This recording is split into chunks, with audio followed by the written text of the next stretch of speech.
So now today's topic of our discussion is like the 5 biggest mistakes people do when they make systematic reviews of the literature. What's your experience? What are major mistakes that you see? The first one is not to check, well, when students haven't checked if there's already a systematic review on the topic. So they really need to check Prospero and hopefully PubMed to see if a protocol is already registered for a systematic review or if a systematic review has been published on the topic. So I've had a student recently who, I can't remember the topic, there are 2 very similar systematic reviews already registered on Prospero. So I've advised the student to look for a unique niche, a unique take on the topic. Otherwise, she's replicating other people's work. And it might be a valid chapter for her DPhil, for her PhD thesis, but she won't necessarily be able to publish it. So that's been quite an awkward situation to work with. Have you encountered that before? Not so much, actually. I have encountered the opposite problem, that people come with a topic and then you find like almost no trials on that topic. And then how can you do a systematic review if there's almost nothing? I think that you should also check that. Yeah, but you also need to check that in advance. I think the supervisor should actually do that work previously, not the student.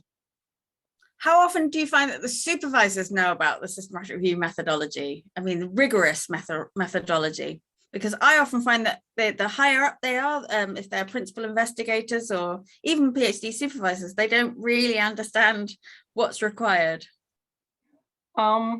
That's a bit difficult to tell. I think the ones who send their students to me, they know that they do not know enough. And then we thought about if students haven't registered their systematic reviews, and students and researchers, sometimes you can't register your protocol because if it's a scoping review, Prospero doesn't take scoping review protocols. But the Open Science Framework does. Yes. So we've worked around that way. I always have a slight panic about that though. It's good to know what the solution is. And recently somebody, I used to tell people that they may or may not register depending on where they want to publish.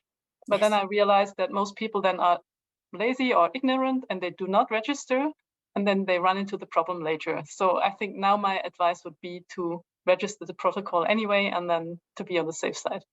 I recently had a lady who didn't register her protocol, and then she found something called Research Registry, where she could register afterwards.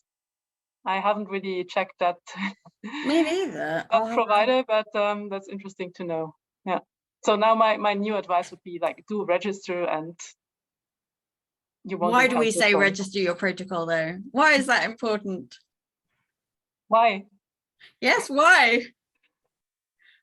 Well, I think it's less important than when you do a clinical trial. There it's really adamant that you decide in advance what you want to do. I think it's a bit less important for a systematic review, but yeah, nowadays I would just say you have to do it because the journals require it. What else do you think? Another big mistake?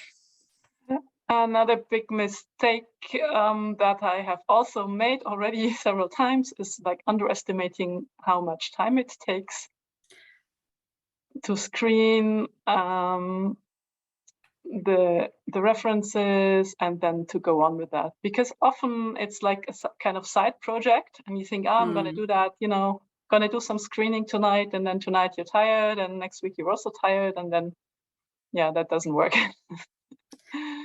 So I found that, I've been advising my students and researchers to find a buddy to screen with and work with so that they can do the double screening to minimize bias. And sometimes I feel really guilty if I give a PhD student, or if they end up with 8,000 records to screen.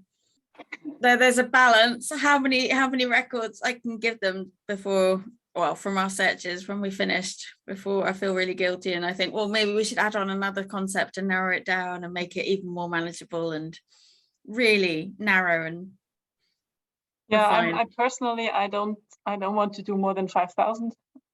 And so that's like my limit that I advise people. But sometimes there are bigger research groups, and then they can split up the work. Then that's okay. If there are like 8 people screening, then you have a quarter of the work. So that's okay.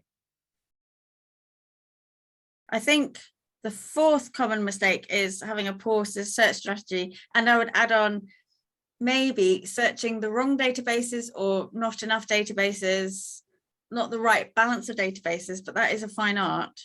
But yes, definitely having a not fabulous search strategy. Maybe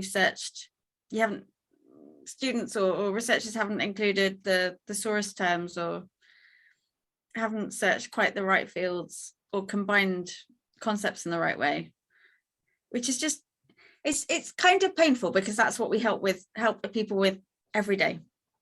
So they should just come and ask us, but in an ordinary manner, in a queue. Yeah, sometimes it helps when I show them how I do it. Like break the topic up into concepts and then tell them that they really need to find the synonyms, and it's not just the term that they would use, but also how would other people call the thing, and stuff like that. Yeah. How do you feel when you read systematic reviews, which you read the methods section under search strategy, and maybe they haven't got the most wonderful search strategy in the world? How do you feel?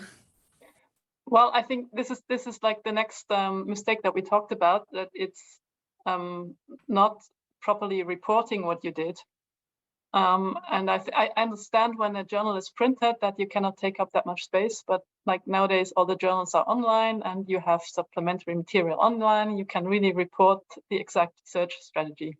I mean, when somebody tells me that he searched for this and this keyword, and then maybe in quotation marks, then I really don't know what they did. So so it's completely hopeless. They may have done a good job, but I don't know, because I could never replicate what they have done. And so this is I think this is like more annoying for us librarians than it is for other people. Yes, I am constantly referring now to the PRISMA 2020 checklist, which says do include all of your search strategies in the appendix. And I always add, because that will help a librarian such as myself when I come along and have a look at your search strategies to see if what I can steal for the next search strategy. Because it's all about cribbing ideas for other people's reviews. Yes, so now I always tell people to have a look if there is a Cochrane review on the topic. Yes. Because there you have the search strategy, you can maybe find some extra terms that you have not thought of, stuff like that. But of course, it would be much easier if we had like all the search strategies from other people, and we could pick out the good ones and use them. If it's okay to use other people's search strategies, and I think that's perfectly okay, as long as you cite them. Yes, exactly. Yes, it's a useful teaching method, and the buck stops with the journals and whether they'll publish poor quality research, poorly reported systematic reviews.